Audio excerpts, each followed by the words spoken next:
ইয়া মোহাম্মদ মুস্তফা নবী সাল্লেওয়ালা, ইয়া মোহাম্মদ মুস্তফা নবী সাল্লেওয়ালা, আমার শাফায়াতের কান্দারি, শাফায়াতের কান্দারি রসুলাল্লাহ, ইয়া মোহাম্মদ মুস্তফা নবী সাল্লেওয়ালা, ইয়া মোহাম্মদ মুস্তফা নবী কামলিওয়ালা।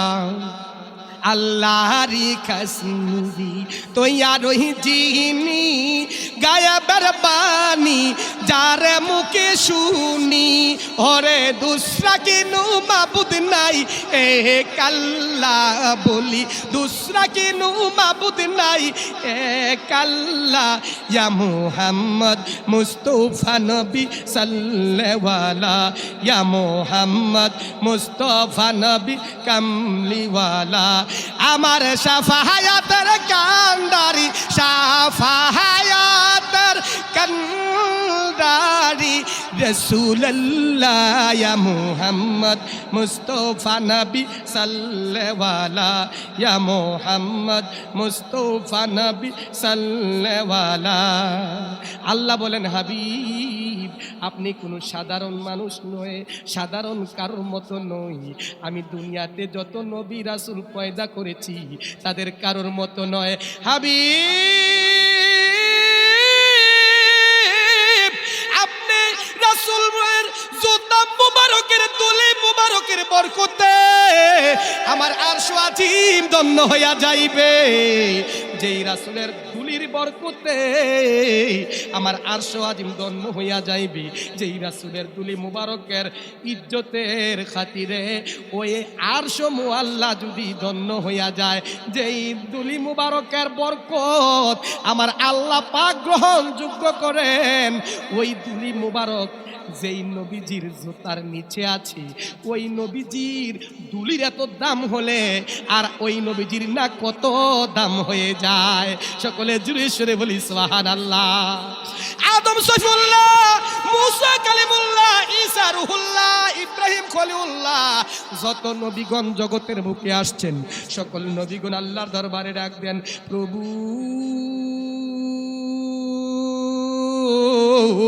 প্রভু গো আমাদেরকে যদি নবী না বানাইয়া আখিরি জামানার নবীর উম্মত বানাইতেন গো প্রভু, না জানি কত ধন্য হইয়া যাইতাম। ওই নবীজির উম্মত হতে পেরে আমরা খুশি না বেজার? আমরা আল্লাহর দরবারে লাখো কোটি শুকর, যেই নবীজির উম্মত হতে পেরে আমরা আল্লাহর দরবারে ধন্য প্রকাশ করি, শুকরানা আদায় করি। কারণ ওই নবীজি কাল কিয়ামতের ময়দানে সকল নবীদের আগে তিনার উম্মতকে যতক্ষণ পর্যন্ত জান্নাতের সার্টিফিকেট না দিতে পারবেন ততক্ষণ পর্যন্ত অন্য নবীগণের উম্মত জান্নাতে যাওয়ার বিন্দুমাত্র পারমিশন পাবে না। আল্লাহু আকবার। সম্মানিত প্যারে হাজিরিন, আমি আপনাদের কাছে সর্বপ্রথম কুরআনের আয়াত থেকে কিছু অংশ পাঠ করেছি। বলেছিলাম মিনহা খলাকনাকুম, তোমাকে যেই মাটি থেকে পয়দা করা হয়েছে, যেই মাটি থেকে তোমাকে আমি বানিয়েছি। কে বানিয়েছে? আল্লাহ বানাইছে। মিনহা খালাকনাকুম ওয়া ফিহা নুইদুকুম, আবার ওই মাটিতে তোমাকে নিপীড়িত করা হবে, নিমিষ করা হবে, বুলিশাত করা হবে। ওয়া মিনহা নুখরিজুকুম তারাতান উখরা, আবার পুনরায় হিসাব নিকাশ নেওয়ার জন্য ওই মাটি থেকে আবার জীবিত করা হবে। এটা আপনার আমার বিশ্বাস হয় কি হয় না? হয়। কারণ আল্লাহ নিজেই ঘোষণা দিয়েছেন যে আপনাকে আমাকে আবার পুনরায় জীবিত করে হিসাব নিকাশ নেবেন। যদি হিসাব নিকাশ নেওয়া হয় তাহলে বোঝা গেল দুনিয়াতে আমরা ভালো কাজ করার দরকার আছে কি আছে না? ভালো কাজ করা দরকার আছে কি আছে না? আপনার আমার সকলেরই জানা মৃত্যুর পর জীবিত করানো হবে, এটা বিশ্বাস। যদি আমল থাকে তাহলে পরিণত হবে। বিশ্বাস একটা, আমলে পরিণত হওয়াই আরেকটা।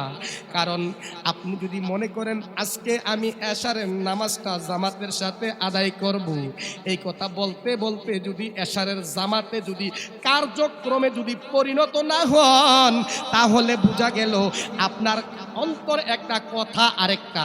আল্লাহ নিজেই বলেছেন যে কথা এবং কাজে যে ব্যক্তির সত্য আমি কি পাইব, উদ্ঘাটন পাইব, সত্য প্রমাণিত পাইব, ওই ব্যক্তি হলো পূর্ণ মুমিন বান্দা। সুবহানাল্লাহ।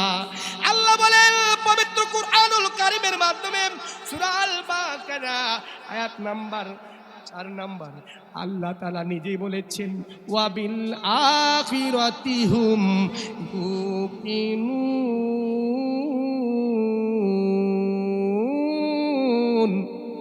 আল্লাহ বলেন যারা আখিরাতের উপর দৃঢ়ভাবে বিশ্বাস রাখে, যারা আখিরাতের উপর বিশ্বাস স্থাপন করে, তারাই হবে পূর্ণ মুমিন, মুত্তাকি, পরহেজগার, ঈমানদার। কিন্তু আমি জানতে চাই আখিরাতের উপর সকল তো বিশ্বাস রাখে, তারা কি মুমিন নাকি? মুমিন না।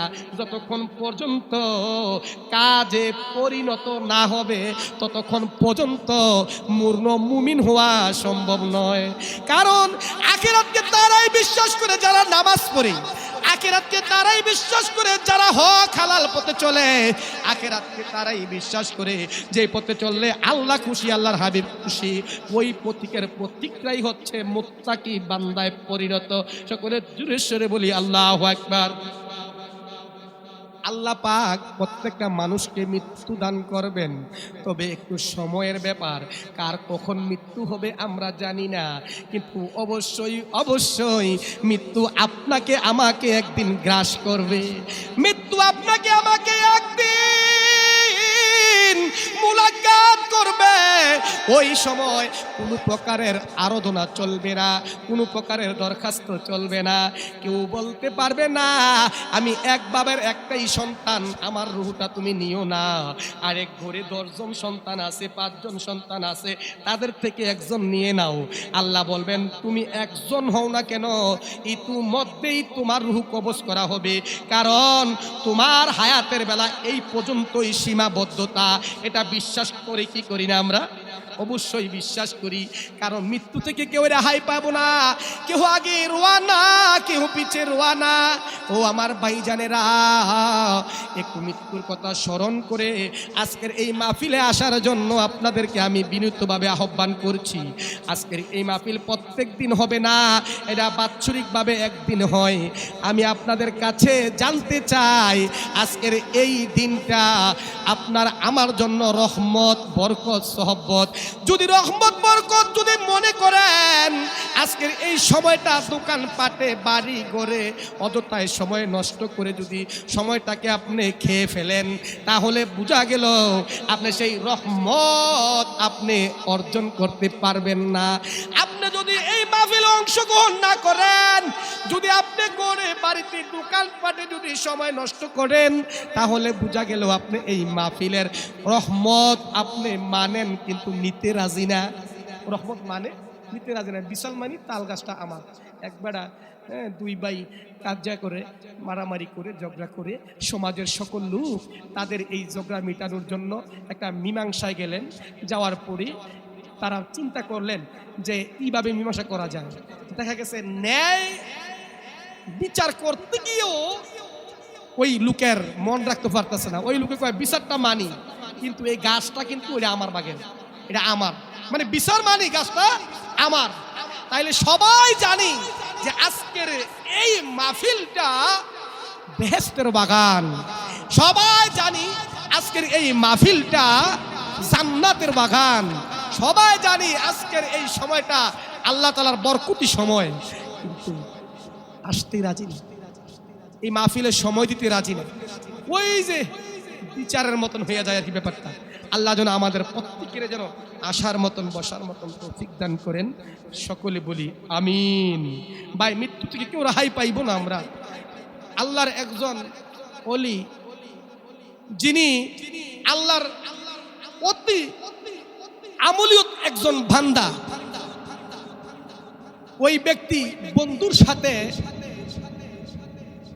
একটু ঘুরতে যাবেন, আর ওই অবস্থায় বন্ধু তাকে নিয়ে ঘুরতে গেছেন কোথায়? রোম দেশে।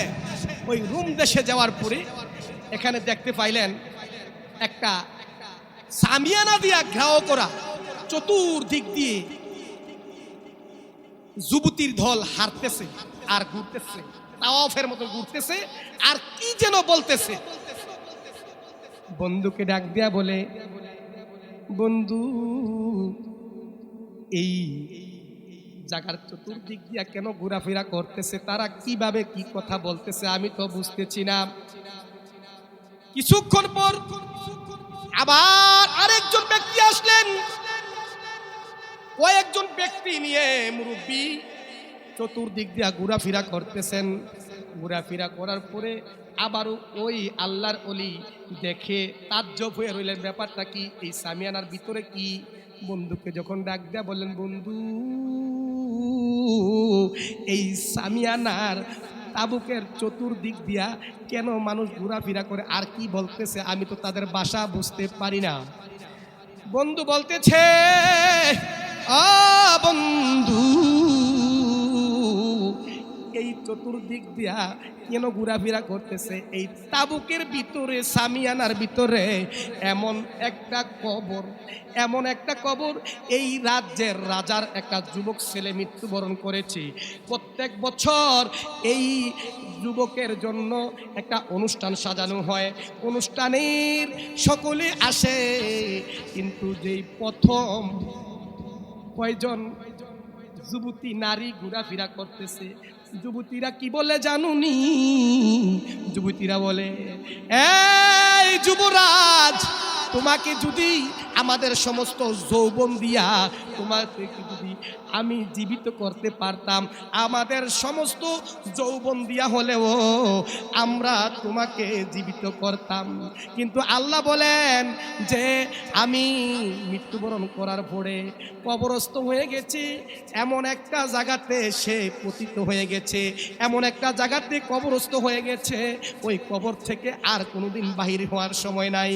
যুবতী নারী তার সমস্ত রূপ দিয়া কাঁদতেছে, ও যুবরাজ, তোমাকে যদি আমি ওই কবর থেকে যদি তোমাকে বাহির করতে পারতাম, এই সমস্ত যৌবন দিয়া সুন্দর দিয়া, তাহলেও চেষ্টা করতাম, কিন্তু না, মৃত্যুবরণ এমন একটা জিনিস, মৃত্যুবরণ করার পরে জীবিত হওয়ার কোনো রাস্তা নাই।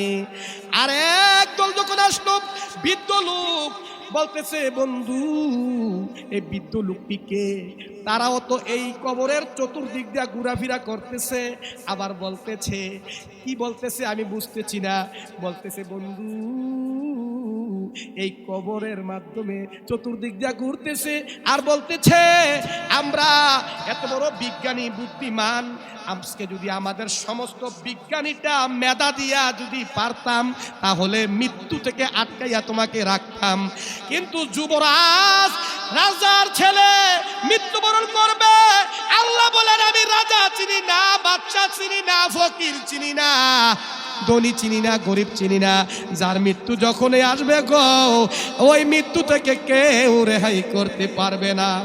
আরেকজন সেনাদল আসতেছে, সেনাদল চতুর্দিক দিয়া ঘুরতেছে আর কি যেন বলতেছে। ওই আল্লাহর ওলি বলতেছে, বন্ধু এই রোম দেশে এই কি অবস্থা আমি দেখলাম, এই সেনাদল হাতে অস্ত্র শস্ত্র লইয়া কি যেন বলতেছে আমি বুঝি না। বন্ধুকে ডাক দিয়া বললে, বন্ধু বলতেছে, বন্ধু তারা বলতেছে, আজকে আমরা সেনা হয়েও আমাদের অস্ত্র শস্ত্র থাকার সত্ত্বেও আজকে আমরা যুবরাজ রাজার ছেলে যুবক অবস্থায় মৃত্যুবরণ করেছে, আজকে যদি সমস্ত অস্ত্র শস্ত্র দিয়া হলেও যদি রাখতে পারতাম, চেষ্টা করতাম।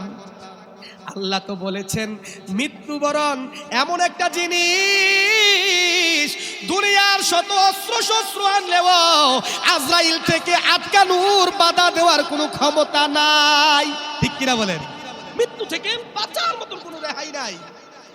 যার কারণে মৃত্যুর যে কতটুকু ভয়াবহতা ভাই, আল্লাহ আপনাকে আমাকে এই মৃত্যুর যেই আপনাকে আমাকে দিবে, একটু যেন চিন্তা ভাবনা করতে পারি যে আসলে আমরা মৃত্যু থেকে কেউ রেহাই পাইবো না, মৃত্যু থেকে কেউ বাঁচতে পারবো না। একদিন, 2 দিন, 3 দিন সকলেই মৃত্যুবরণ করতে হবে। এই মৃত্যু থেকে বাঁচার মতন কারো অবস্থান নাই। এই কারণে বলছেন ইন্নাল মাউতাল্লাযীনা তাফিরু মিনহু ফাইন্নাহু মুলাকিকুম, মৃত্যু থেকে তোমরা কেউ রেহাই পাবা না। আসমানে থাকো, জমিনে থাকো, পাতালে থাকো আর পর্বতে থাকো, সময় মতো মৃত্যু তোমাকে নাগাল পাবে, মোলাকাত করবে। ওই মৃত্যু থেকে বাঁচার মতন কোনো ব্যবস্থা হবে না।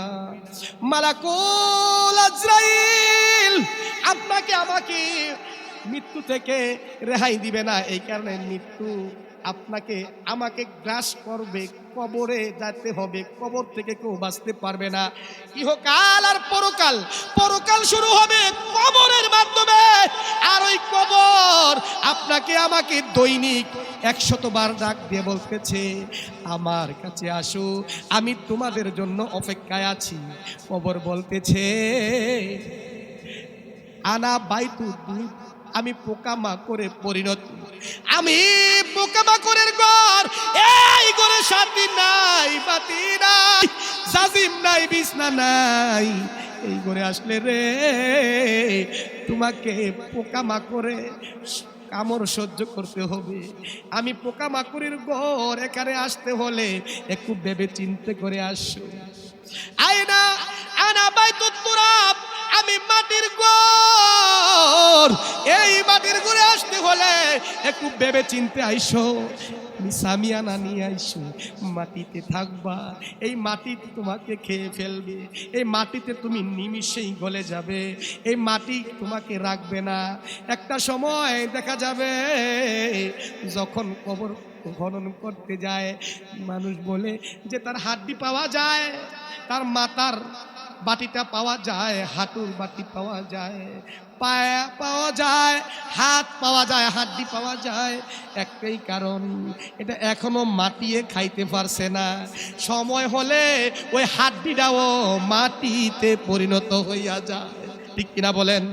এই হাড্ডি থাকবে না, মাংস থাকবে না, এই সোনার দেহ মাটিয়ে খেয়ে ফেলবে।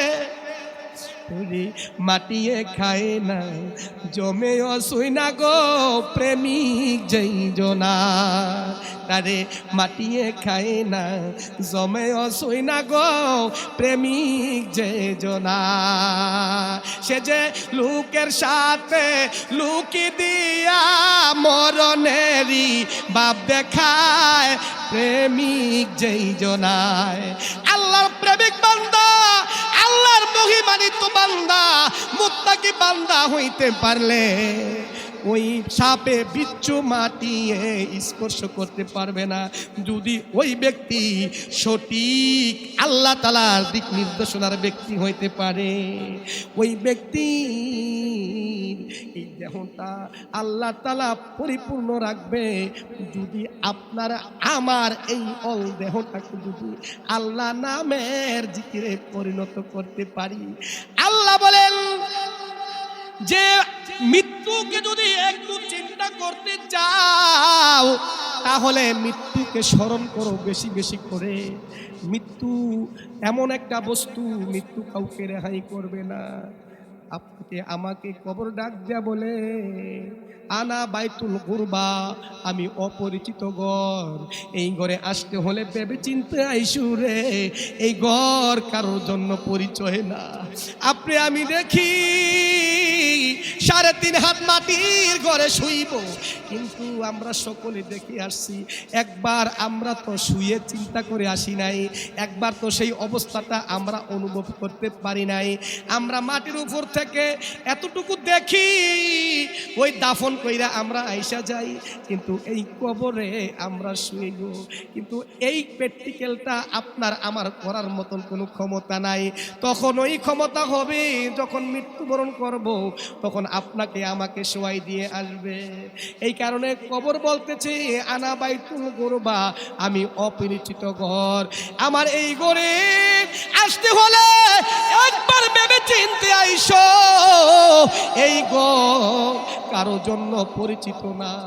এই ঘরে আইসো আমল নামা নিয়ে আইসো, 5 ওয়াক্ত নামাজ, রোজা, হজ, যাকাত, হক হালাল পথে চইলা যদি এই ঘরে আসতে পারো রে, তাহলে একটু হলেও আহসান পাইবা। মৃত্যু থেকে যখন আপনাকে আমাকে কবরে দিয়ে আসবে, ডানে থাকবে মাটি, বামে থাকবে মাটি, উপরে ছানি, আবার নিচে থাকবে মাটির বিছনা। এ জায়গাতেই এমন কোনো বান্দা নাই আপনাকে আমাকে একটু দেখে আসবে আমি কোন অবস্থায় আছি। সন্তানও যাবে না, বিবি যাবে না, ভাই যাবে না, বন্ধু যাবে না।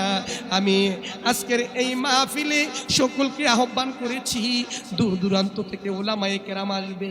যদি এই মাহফিলে যদি অংশগ্রহণ করেন, তাহলে আপনার আজকের এই মাহফিলে হতে পারে গো আজকে আপনার আমার জন্য নাজাতের ফয়সালা।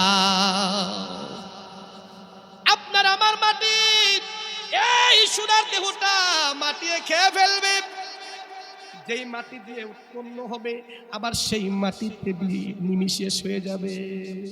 সকলে বলি আস্তাগফিরুল্লাহ রাব্বি মিন কুল্লি জামবি ওয়া আতুবু ইলাইহি লা হাওলা ওয়ালা কুওয়াতা ইল্লা বিল্লাহিল আলিয়্যিল আযীম। আপনি আজকে আমি যদি আজকে এই মাহফিলে যদি খাস দিলে যদি আল্লাহর কাছে তওবা করি, মাবুদ শয়তানের ফেরেকবাজিতে পড়ে, নফসে আম্মুরার তারুলায় পড়ে কত অন্যায় ভুল ভ্রান্তি করেছি। এই ভুল ভ্রান্তি থেকে আল্লাহ আজকের এই মাহফিলকে উসিলা করে গো আমার জীবনের গুনাহ মাফ করে দাও। আল্লাহর কাছে যদি তওবা করি, আল্লাহ আপনার আমার তওবা মাফ করতে পারেন কি পারেন না? আপনার আমার তওবা কবুল করতে পারেন কি পারেন না? আল্লাহর রাসূলের কোনো দিন কোনো গুনাহ নাই, গুনাহ ছিল না, কিন্তু তারপরেও আল্লাহর বন্ধু আগে নামদার তাজেদার মদিনা হুজুরে পাক নূর সাল্লাল্লাহু আলাইহি সাল্লাম, ওই দরদি দয়াল নবীজি দৈনিক 100 বার তওবা করে ঘুমে গিয়েছেন। আমরা দৈনিক কয়বার তওবা করি? কথা বলি, নামাজ পড়ি না, এশারের নামাজ পড়ি না, জোহরের নামাজ পড়ি না, আসরের নামাজ পড়ি না, বিভিন্ন রকমের ব্যস্ততা হয়ে যায় গো। একদিন আমি মৃত্যুবরণ করব, একবার চিন্তা করছো নি? আপনাকে আমাকে যখন মৃত্যুবরণ করতে হবে তখন কোনো ব্যস্ততা থাকবে না। দিনের পর দিন, রাতের পর রাত ওই কবরে শুইতে হবে। ওই কবর আপনাকে আমাকে এই মাটিতে শুইতে হবে। ওই মাটি থেকে আমরা কেউ রেহাই পাইব না। আল্লাহ বলেন উসকুর ফিল কিতাবি ইদ্রিস ইন্নাহু কানা সিদ্দিকান নাবিয়্যা ওয়া রাফা'নাকা মাকানান আলিয়্যা। আল্লাহ বলেন আমার ইদ্রিসকে একবার স্মরণ করো। ইদ্রিস আলাইহিস সালামের কাছে মালাকুল মউত হাজির হলেন। মালাকুল মউত হাজির হয়ে যখন দাঁড়িয়ে রইলেন মানুষের বেশে, ইদ্রিস আলাইহিস সালাম জান্নাত থেকে ইফতার যখন পেলেন, ইফতার ইদ্রিস আলাইহিস সালামকে সমাদর করলে তিনি গ্রহণ করেন না। বন্ধু আপনার সাথে আমি একটু সামনের দিকে হাঁটা চলা করব, কথা আছে। ইদ্রিস আলাইহিস সালাম বললেন আপনি আমাকে বন্ধু বললেন কারণ কি? আপনি আল্লাহ তাআলার এমন একজন জিকিরান ব্যক্তি, মাহবুব বান্দা, আপনার সাথে আমি প্রেমে পড়েছি। আপনি আমাকে আজকে নিয়ে ঘুরাবেন, আমি আপনার সাথে বন্ধুত্ব স্থাপন করব। একটু হাঁটতে গেলে সামনের দিক দিয়ে হাঁটতে হাঁটতে যখন যাইলেন, যাওয়ার পর একটা ফলের বাগান দেখলেন। বলতেছেন ইদ্রিস এইখান থেকে একটা ফল খাবো, না জানি কত স্বাদ লাগছে। ইদ্রিস আলাইহিস সালাম বলতেছেন আল্লাহর বান্দা, আপনাকে আমি জান্নাত থেকে ইফতার আসলে আপনাকে সাদর করলে আপনি সেই সাদর গ্রহণ করেন না। আজকের এমন একটা সময় আপনাকে আমি এমন সময় যেই জায়গাটাতে আপনি ফল খাওয়ার জন্য আপনি পাগল হয়ে গেছেন, ওই ফলটা তো আমার না, বাগানটাও তো আমার না, আপনাকে আমি ফল ভক্ষণ কিভাবে করাইব?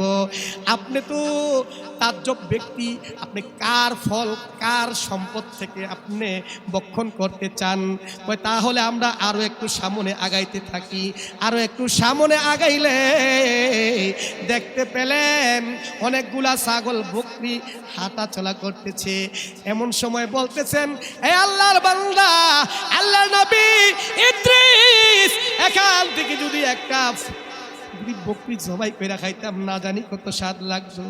এবার আল্লাহর নবী ঈসা আলাইহিস সালাম বললেন, এই আল্লাহর বান্দা, আপনাকে আজকে আমি পরিচয় নিব। যদিও আপনাকে আমি জান্নাত থেকে ওই খাবার করলে আপনি গ্রহণ করেন না, কিন্তু এই মুহূর্তে আপনি দুই জায়গা থেকে পরের সম্পদ হরণ করতে চান, পরের জিনিস খাওয়ার জন্য পাগল হয়ে গেছেন, আপনার অবশ্যই পরিচয়টা আমার কাছে দিতে হবে। এবার বলতেছেন, এ আল্লাহ নবী, আমি তো আসলে দুনিয়ার কোনো মানুষ নয়, আমি আসলে দুনিয়ার কোনো ব্যক্তিত্ব নয়, আমি হচ্ছি মালাকুল মউত, আমি মালাকুল মউত আপনার কাছে আসছি।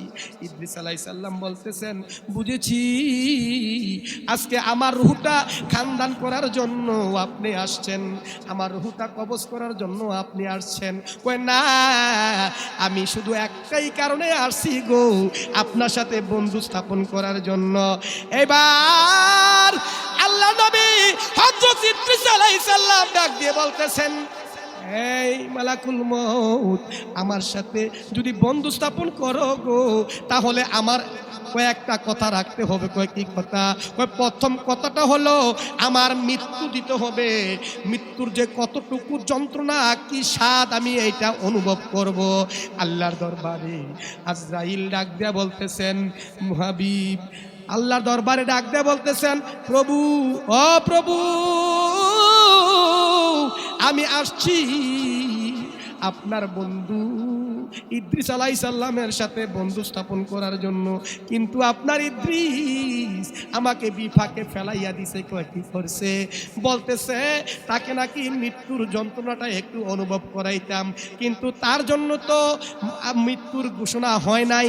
আল্লাহ বলেন, যাও আমার এই বন্ধু ইদ্রিস আলাইহিস সালামকে একটু মৃত্যুর যে কতটুকু যন্ত্রণা একটু দেখাইয়া দাও। এবার হুটা কবজ করলেন, কবজ করার পরে আবার আল্লাহর হুকুমে ইদ্রিস আলাইহিস সালামকে জীবিত করলেন। জীবিত করানোর পর ডাক দেয়া বলতেছেন, আল্লাহর নবী ইদ্রিস, আপনার কেমন লাগলো মৃত্যুর যন্ত্রণা? ইদ্রিস নবী বলতেছেন, এই আজরাইল, মৃত্যুর যন্ত্রণা এতটুকু কঠিন, আমার মনে হয় রে একটা জীবিত বকরি চলাইয়া যদি মাঠে ছাইরা দেওয়া হয়, ওই জীবিত পশুটা পালাইতে পালাইতে তার রূপটা কবজ হইয়া যাইবে। আমি বুঝেছি ওই কষ্ট থেকে 100 ভাগ বেশি মনে হয় মৃত্যুর যন্ত্রণা। আয় আজরাইল, মৃত্যুর যন্ত্রণা এত কঠিন আমি জানতাম না। এবার বলতেছে, আমার কাছে আরেকটা কথা আছে। কি কথা? আমি আপনার কথা রাখছি, এবার আপনি আমার কথা রাখেন। আপনি বলেছেন আপনাকে মৃত্যুর যে কতটুকু কঠিন একটু অনুভব করানোর জন্য এবার আপনি আমার সাথে বন্ধু পাতেন। এবার ইদ্রিস আলাইহিস সালাম ডাক দিয়ে বলতেছেন, এই মালাকুল মউত, আমার আরেকটা কথা রাখতে হবে। কি কথা? কথাটা হলো, আমি আপনার কাছে আরেকটা জিনিস চাই। কি চাই? জাহান্নামটা একটু দেখতাম চাই, জাহান্নামটার অবস্থাটা যে কতটুকু কঠিন। আল্লাহর কাছে ডাক দেন, প্রভু, আপনার ইদ্রিস জাহান্নামটা একবার দেখতে চায়, জাহান্নামটা যে কিরকম এইবার আল্লাহ বলেন দেখাইয়া দাও। এইবার মালাকুল মউত ইদ্রিস আলাইহিস সালামকে জাহান্নামের ভিতরে প্রবেশ করাইলেন। জাহান্নামের ভিতরে প্রবেশ করে জাহান্নামের ভয়াবহ অবস্থা দেখলেন। দেখতে পেলেন নারীদের সংখ্যা জাহান্নামে বেশি এবং পুরুষের সংখ্যা জাহান্নামে কম। মা বোনেরা গো, বেশি বেশি আমল করো, বেশি বেশি আল্লাহর নাম স্মরণ করো, পর্দা করো। যেই পথে চললে মা রহিমার দরজা কবুল হবে, যেই পথে অনুসরণ করলে মা ফাতেমার দরজা কবুল হবে, যে পথে অবলম্বন করলে গো বিবি রহিমার মতন আল্লাহ তাআলা কবুল করবেন, ওই প্রতীকের প্রতীক হয়ে যাও। এবার ইদ্রিস আলাইহিস সালাম জাহান্নাম থেকে বাইর হলেন, বলতেছেন এই মালাকুল মউত আমি জাহান্নামটা দেখলাম, আমি আরেকটা জিনিস দেখতে হবে। কই কি? কই দেখতে চাই জান্নাতের ভিতরটা যে কত সুন্দর, একটু দেখতে চাই। যদি জাহান্নামের ভিতরটা দেখতে পারি গো, তাহলে বুঝতে পারবো আল্লাহ তাআলা আমাকে সকল কিছু দেখিয়েছেন। আল্লাহর কাছে মালাকুল মউত ডাক দিয়ে বলেন, প্রভু আমার কাছে আপনার বন্ধু ইদ্রিস আলাইহিস সালাম আবার ডাক দিয়ে বলতেছে জান্নাতটা দেখার জন্য। আমি জান্নাত দেখাইতে পারি কি? আপনি যদি অনুমতি দেন তাহলে আমি আপনার বন্ধু ইদ্রিস আলাইহিস সালামকে জান্নাতের ভিতরটা একটু দেখাইয়া দিব, জান্নাতের ভিতরটা একটা ঘোরাফেরা দিবেন। ইনকামিং টাইমে বলতেছেন আপনি জান্নাতে ঢুকবেন ভালো কথা, কিন্তু বাহির হতে হবে। কি করতে হইব? বাহির হইতে হইব। এইবার বাহির হওয়ার কথা কি করলেন? তিনি স্বীকার করলেন, ঠিক আছে আমি বাহির হই। ইদ্রিস আলাইহিস সালাম মালাকুল মউতের সাথে এই কথাটা কিন্তু কি করছেন? রাজি হয়ে গেছেন। আর কখনো নবীরা ওয়াদা ভঙ্গ করে না। ওয়াদা ভঙ্গ করা কি মুনাফিক না? ওয়াদা ভঙ্গ করতে পারে না। এবার ইদ্রিস আলাইহিস সালাম জান্নাতের ভিতরে ঢুকলেন। জান্নাতের ভিতরে কত সুন্দর নাজ নেয়ামত দেখতে পাইলেন। নাজ নেয়ামত উনি দেখা ওনার কাছে তাজ্জব হয়ে গেল। হায় রে, আল্লাহর এই দুনিয়ায় কত সুন্দর দেখলাম, কিন্তু তার চেয়ে হাজার হাজার কোটি কোটি গুণ সুন্দর সুসজ্জ কত সুন্দর নেয়ামত ওই জান্নাতের ভিতরে। আমি এই জান্নাত থেকে বাহির হইব না। ঘোরাফেরা করতেছেন মালাকুল মউত, জান্নাতের দরজা থেকে ডাক দিতেছেন, ইদ্রিস আপনি তো আমার সাথে কমিটমেন্ট ঠিক রাখতে হবে। আপনি তো বলছেন বাহির হইবেন, কিন্তু বাহির হন না কেন? ব্যাপারটা কি? ইদ্রিস আলাইহিস সালাম যেই কথাটা শুনতে পেলেন যে আসলে তো আমি ওয়াদাবদ্ধ হয়েছিলাম যে জান্নাত থেকে বাহির হইব, এবার আমি কি করতে পারি গো? আমি তো অবশ্যই জান্নাত থেকে বাহির না হইলে আমি ওয়াদা ভঙ্গ কইরা ফেলাইব, আর ওয়াদা ভঙ্গ করা আল্লাহ কখনো পছন্দ করেন না। ওয়াদা ভঙ্গ করা আল্লাহ পছন্দ করেন? পছন্দ করেন না। মালাকুল মউত ডাক দিয়ে বলতেছে, হে আল্লাহর নবী ইদ্রিস আলাইহিস সালাম, আপনি তো আমার সাথে ওয়াদাবদ্ধ হয়েছেন, আপনি বাহির হন, অনুরোধ। ইদ্রিস আলাইহিস সালাম বাহির হইতেছে, আল্লাহর কাছে ডাক দিয়ে বলতেছেন, প্রভু আপনার বন্ধু ইদ্রিস তো বাহির হইতেছে না।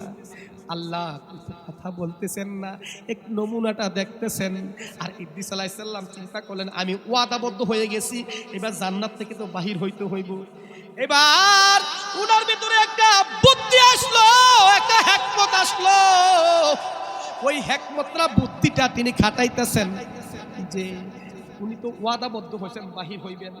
ইদ্রিস আলাইহিস সালামের পায়ে দুইটা জুতা ছিল, ওই জুতা নিয়ে বাহির হইছেন।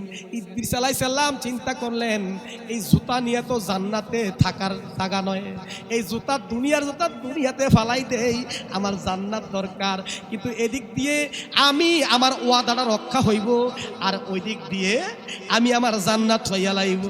এবার কি করলেন? ইদ্রিস আলাইহিস সালাম তিনি একটা ধর দিয়ে জুতা খুইলা আবার ভিতরে ঢুইকা গেলেন। মালাকুল মউত ডাক দিয়ে বলতেছে, ইদ্রিস আপনি তো বলছেন আমার সাথে বন্ধু স্থাপন করবেন, কিন্তু আপনি আমার সাথে বন্ধু স্থাপন না করে আপনি জান্নাতে আবার ঢুকে লাইলেন, ব্যাপারটা কি? আপনি ওয়াদাবদ্ধ হয়েছেন যে জান্নাত থেকে বাহির হইবেন। এবার ইদ্রিস আলাইহিস সালাম ডাক দিয়ে বলতেছেন, এই মালাকুল মউত আজরাইল, তুমি আমাকে জান্নাত থেকে বাহির হওয়ার জন্য বলতেছ, কিন্তু আমি আমার ওয়াদা রক্ষা করেছি। আমি বলেছিলাম যে জান্নাত থেকে বাহির হইব, কিন্তু আমি জান্নাত থেকে বাহির হইয়া আমি জুতা ওই দুনিয়াতে রাইখা আবার ঢুইকা ফলাইছি। এইবার আমি আমার ওয়াদা রক্ষা করেছি, কিন্তু আমি আর জান্নাত থেকে বাহির হইব না। তুমি রহমান, তুমি মেহেরবান, অন্ধ গাহে না শুধু তোমারি গুণগান, ভোরে ও বরে না তবু শান, তুমি রহমান, তুমি মেহেরবান। কখনো তোমাকে যদি বলি হেদায়েতের আলো জ্বালে নিয় কাছে তুলি, কখনো তোমাকে যদি বলি হেদায়েতের আলো জ্বালে নিয় কাছে তুলি, ঠাই দিও প্রিয়তম ও গো দয়াবান, তুমি রহমান, তুমি মেহেরবান। অনন্ত অসীময় অনুপম হৃদয়ের সুষমা তুমি, তুমি প্রিয়তম। আল্লাহু আকবার কোন। অনন্ত অসীময় অনুপম হৃদয়ের সুষমা তুমি, তুমি প্রিয়তম।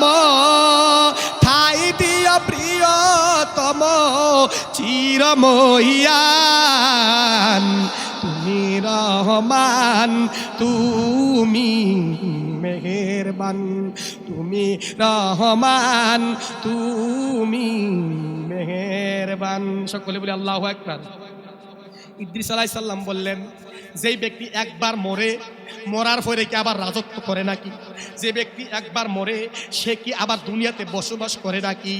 এই মালাকুল মউত, আমি ঢুকছি, আমি জাহান্নাম দেখেছি, আমি জান্নাত দেখা এই জান্নাত থেকে বাহির হইব না। এবার মালাকুল মউত আল্লাহর দরবারে ডাক দিয়ে বললেন, প্রভু প্রভু গো, আপনার বন্ধু আপনার নবী ইদ্রিস আলাইহিস সালাম আমার সাথে এমন একটা কাজ করছে। কি কাজ? আপনার নবী ইদ্রিস আলাইহিস সালাম আমাকে বলল মৃত্যুর যন্ত্রণাটা কতটুকু, তাকে দেখাই দিলাম।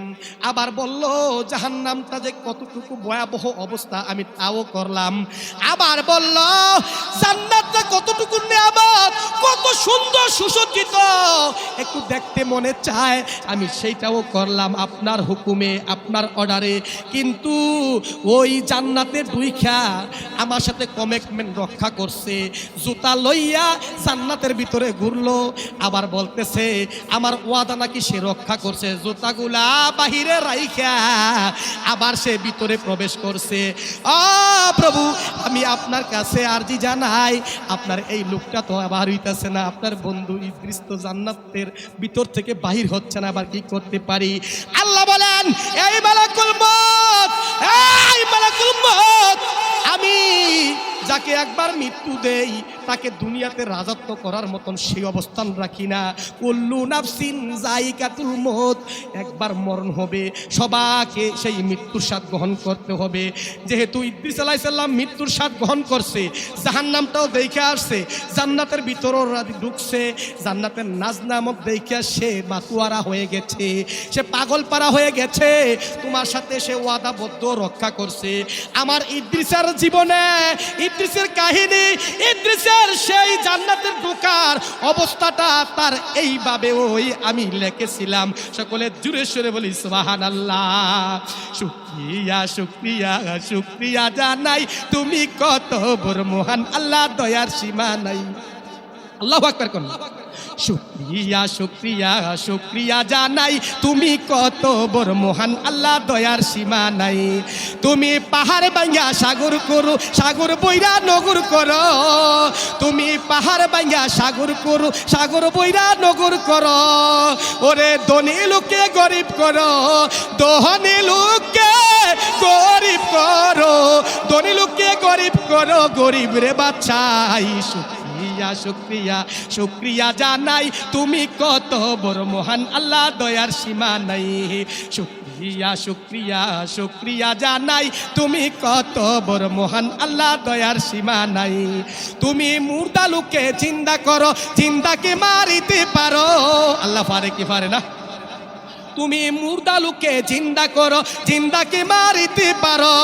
তুমি আল্লাহ কুদরতুল্লাহ, তুমি আল্লাহ কুদরতুল্লাহ, তুমি আল্লাহ কুদরতুল্লাহ, মায়ার সীমা নাই। শুকরিয়া শুকরিয়া শুকরিয়া জানাই, তুমি কত বড় মহান আল্লাহ, দয়ার সীমা নাই।